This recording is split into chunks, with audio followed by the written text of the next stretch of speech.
Good morning. Welcome back to the Broadcast Department Network. I'm Jeff Snyder. This is BRN AM for Friday, June 18th, 2021. And our top story today, we'll take a look at the Government Accountability Office's open recommendations to the Social Security Administration. Well, joining me now to discuss this and a lot more is Elizabeth Kurta. She is a director at the Government Accountability Office. Elizabeth, great to see you. Thanks so much for joining us on the program this morning. Thanks for having me.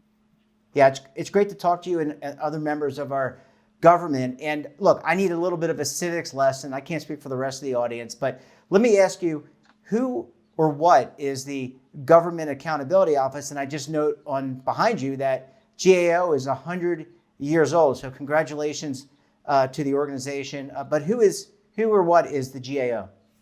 Thank you. Yes, we're celebrating all year long. GAO, often called the Congressional Watchdog, is an independent, nonpartisan agency that works for Congress. GAO examines how taxpayer dollars are spent and provides Congress and federal agencies with objective, nonpartisan, fact-based information to help the government save money and work more effectively and efficiently. Now, Elizabeth, what we're going to talk about today is some recommendations that the GAO made to the Social Security Administration. But at a high level, what can you tell us about those recommendations, and what should we be thinking about when we read the GAO report? Sure. Well, since April of 2019, the Comptroller General of the United States has been sending letters annually to the heads of federal agencies, such as the Social Security Administration, to highlight a select number of priority recommendations that the head of the agency should focus on to help spur improved management of government programs and operations and to achieve significant cost savings.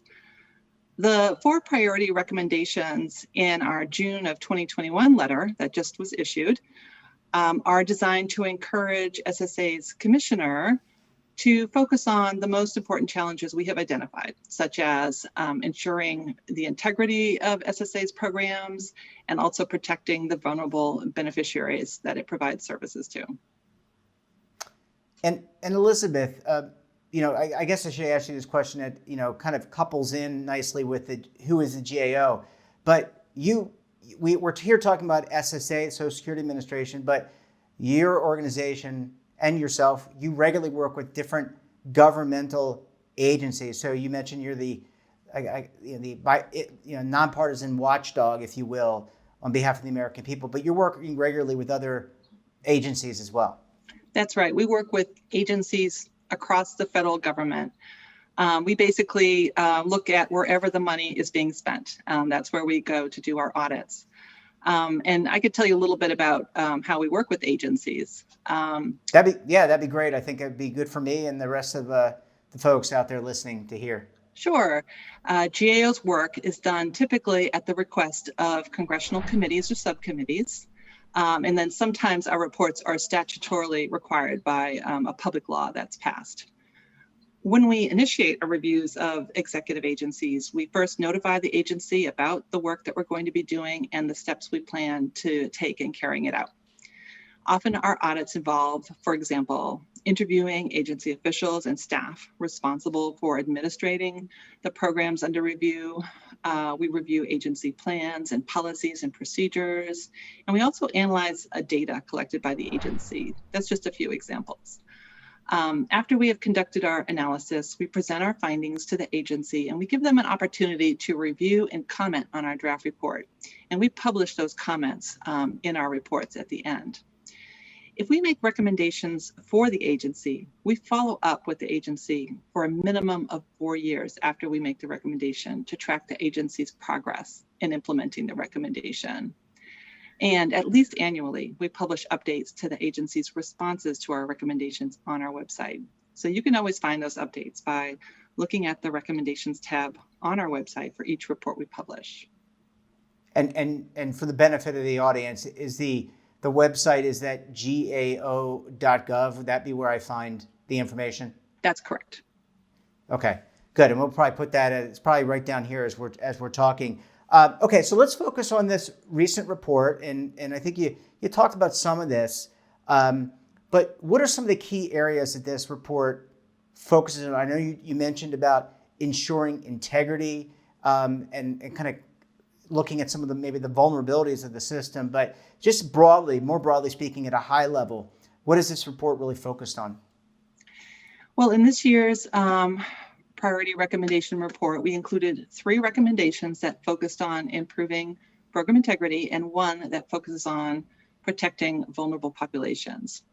The first recommendation on program integrity pertains to overpayments associated with people who are receiving both federal disability benefits from SSA as well as federal worker compensation benefits from the Department of Labor. And in July of 2015, we recommended that SSA strengthen its internal controls over those overpayments that can occur when a beneficiary receives benefits from both agencies. And specifically, we recommended that SSA implement a new approach to having people self-report that would yield better benefits for taxpayers. And SSA agreed with this recommendation. And as of this April, the agency is working with the Department of Labor to establish a data exchange between the 2 agencies. And that will allow SSA to identify when disability beneficiaries are also receiving those worker compensation benefits and can produce an alert to that beneficiary that they've received an overpayment and how to recover that money and to avoid future overpayments. We also have another recommendation on overpayments, and that has to do with adjusting the minimum amount that SSA recoups when it's asking to beneficiaries to repay an overpayment. Right now, they only ask for a minimum of $10 in some cases, and we've asked to change that to 10%. And that is withholding from their future benefits to recoup these overpayments. And so that change would increase collections, reduce the time needed to fully recover an overpayment, and could result in tens of millions of dollars of additional debt recovery. SSA also agreed with this recommendation, but it's currently on hold due to the pandemic. I think there's a desire not to put too much financial stress on people at this time, but we'll be continuing to follow up with them when things have improved. And then a third recommendation has to do with also improper payments. This is sort of the broader term. You can overpay, you can underpay. And so what we want is the payments to be accurate. So there's quite a bit of improper payments across the government, including SSA. And we've recommended that SSA develop and implement a process to measure how effectively its corrective actions are working to reduce improper payments in its retirement and disability programs. This is another one where SSA agreed and they're working on it. And so they are, identifying and measuring the root causes of improper payments, and will be in the process of documenting those corrective actions. And then finally, in terms of vulnerable populations, we made a recommendation to improve SSA's oversight of its organizational representative payees. Now that's a mouthful. These are organizations that are assigned by SSA to help the agency's most vulnerable beneficiaries with managing their Social Security benefits when a family member or another trusted individual is not available. They could be businesses, social service agencies, nursing homes, state or local government agencies, or financial organizations. And in September of 2019, our report recommended improvements to how these organizations are overseen by SSA, because as you can imagine, there could be opportunities for fraud. And specifically, we recommended updating and documenting a predictive model that SSA uses to identify organizations to conduct more in-depth on-site reviews with. It's a key oversight tool that SSA uses for monitoring, and the model was from our perspective, we couldn't evaluate it because there was no documentation. We couldn't tell how they were doing, how they were picking the agencies, and so we recommended they update the model and document the new model so that future assessments can be made. And SSA also agreed with that recommendation. And they have told us that they are revising the model they use and in the process of reviewing a potential new data about, for example, nursing homes that could be incorporated into the model. Yeah, well, really important steps. Elizabeth, I need to take a very quick break. When we come back, we'll talk to Elizabeth and get a little bit more understanding about some of these initiatives and steps that the Social Security Administration may take in terms of implementing. You're going to want to stay tuned right here on BRN AM.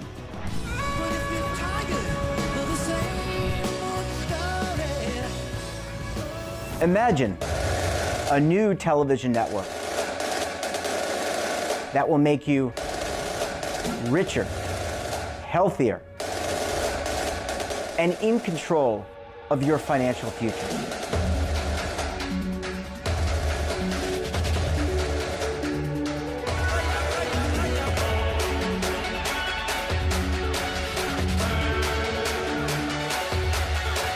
This network is for the policewoman in Nashville, Tennessee, the baker in Dubuque, Iowa, the teacher in Lexington, Kentucky. We want to make the idea of savings and retirement culturally relevant. But what do you see as a defining issue of the midterms, especially for the smaller businesses? I mean, they are the lifeblood of the American economy.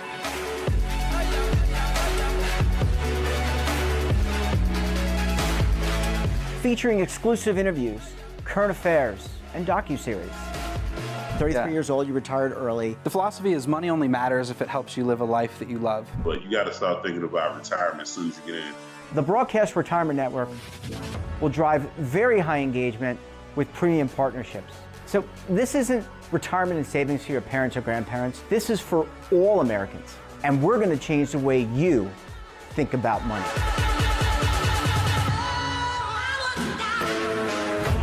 Welcome to the next frontier of retirement and savings. This is BRN, the Broadcast Retirement Network. Are you stuck with a low credit score? A credit report and score that's causing you to be denied credit or pay higher interest rates than others for the same things? Then do what Terrence did and call Credit Repaired for your free credit evaluation to help restore your credit. I started thinking about buying a new house, and my score wasn't where I needed it to be. I called and spoke with one of the representatives, and we just had a good conversation, and I liked what he was saying. Just one call for his free credit evaluation was all it took to start back on the track to repairing his credit. I'm seeing the deletions and I'm getting the report, so I know something's being done. It does make a difference to me. All it takes is one call to get started. Credit Repair has given me a second chance to have a better credit score. Don't let a low credit score hold you back another day. Do what Terrence did and make the call for your free credit evaluation. Call 800-819-4152. That's 800-819-4152. Again, 800-819-4152. Welcome back. We're joined this morning by Elizabeth Curtis. She's a director with the Government Accountability Office. Elizabeth, thanks for stopping by and joining us and staying with us this morning. My pleasure. Yeah, it's really great to have you come on and first talk about who the GAO is and what they do and how they work together with other government agencies. I want to drill down a little bit more, if I could, based on the report and what the information you provided in the first segment. Let's talk about this, ensuring system integrity and kind of what that means and some of the steps that SSA might, because they still have to. You mentioned the pandemic. There's a lot of things that have gone on between the issuance of the report and putting it out. So, what are some of the steps that SSA might undertake in the next year or so? Absolutely. Although SSA has taken some steps, as I discussed, toward implementing all of these recommendations that we're talking about. Still more remains to be done on them. For example, on the concurrent receipt of disability and workers' compensation benefits, SSA needs to complete the implementation of the data exchange with Department of Labor. They have plans to do it and they're working on it, but they need to finish that. And then, it needs to be operational and shown to make a difference. And regarding the recommendation on overpayment recovery, we acknowledge that SSA may want to pause its efforts during the pandemic.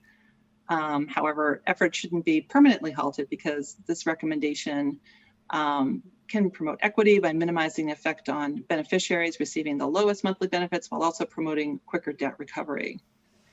And regarding the improper payments corrective actions, SSA needs to finish developing and implementing a process that measures the effectiveness of those corrective actions. And finally, in terms of our representative payee recommendation, there were several parts to that recommendation. There was quite a few things that we recommended. We wanted them to establish a plan and a time frame for periodically reviewing that model's design. We wanted them to consider including additional data sources to enhance its effectiveness. And we wanted them to sufficiently document its design decisions so that the development process can be more fully understood and replicated. So at the time of our recommendation, they did not have a specific time frame, and some of these other things were not done. So these are things that still remain. Also at the time of our recommendation, SSA did not have specific plans to use all available federal CMS data, which is the Center for Medicare and Medicaid Services, on poorly performing nursing homes to assess their ongoing suitability as organizational payees. As of April 2021, SSA reported they are finalizing a review of these data for potential inclusion in their model. So we'll keep this recommendation, all of these recommendations, open until they complete all the work on them. Yeah, and Elizabeth, let's shift gears and talk about vulnerable beneficiaries. Throughout the pandemic and actually before the pandemic, our beneficiaries who receive Social Security, Medicare, they've been subject to a lot of scams, people calling, pretending they're government officials, people trying to get their Social Security numbers, information. This seems to me a very critical area. You seem to acknowledge that, not you individually, but GAO seem to acknowledge that we've got to protect these very vulnerable people from theft and being hurt.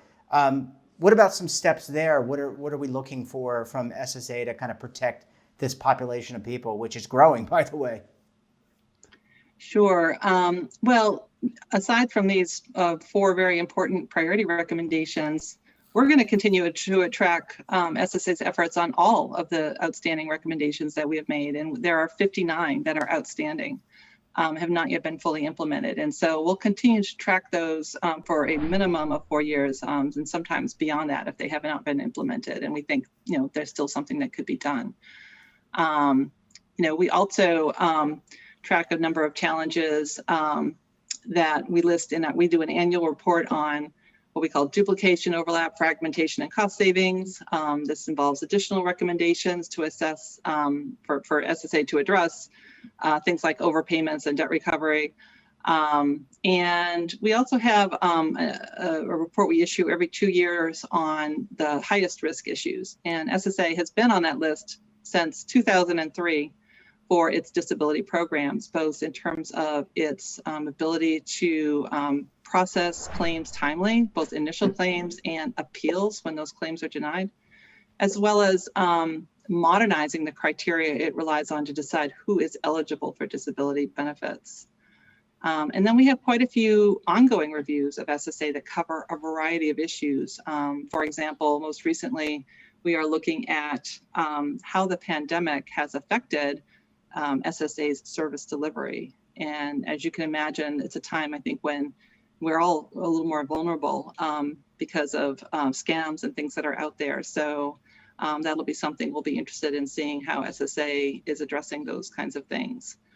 We have other work going on, for example, on the amount of time people have to wait to have their appeal heard by a judge and decided. That's an area where historically they have large backlogs of appeals, and it can take years to work out. And some of these folks, who are waiting for their appeals, we issued a report on this last August. they are, passing away or becoming bankrupt while they are waiting for that appeal. So it has really big implications for vulnerable people. Yeah, absolutely. I mean, if you can't get benefits, you become more vulnerable. And so it becomes incumbent to really try to improve and follow best practices. But realistically, I mean, you're never, these are imperfect. We're all imperfect. These are large organizations with lots of people. There's great effort to make things better, but it doesn't happen overnight, right, Elizabeth? I mean, you're not going to, I guess there's not going to be a point where the GAO issues a report and it's got a goose egg on it, right? There's always going to be ways to make things better and make the process better. And I think that's kind of what we're getting at. That's right. I mean, I think we aim for continuous improvement. And you're right. We probably will never get to a point where there are 0 recommendations. In fact, these letters have been pretty effective. We've had things come off of these letters because the head of the agency has put that focus on it and gotten it done. Yeah, and that's measured. That's incremental. It's important. And I think you're seeing. I think you will see as a result of these report that was recently issued that there will be again movement, and it's good to see that. It's nice to see cooperation between the legislative and the executive branch. That's always a good thing in our constitutional system. Well, Elizabeth, we're going to leave it there. Really appreciate you joining us in the program. Thanks for sharing insight into the report, and we look forward to having you and the GAO back again very soon. Thanks for having me. I really appreciate it. And that wraps up this episode of BRN AM. Have a topic of interest, someone you think we should talk to, drop us a line. And don't forget, for all the information in retirement markets, technology, personal finance, so much more, all in one place, check out today's edition of our daily newsletter, The Morning Pulse. We're back again tomorrow for BRN Weekly. We'll have a very special guest, and we'll take a look at some of our best segments for the week. Until then, I'm Jeff Snyder. Stay safe, keep on saving, and don't forget, roll with the changes.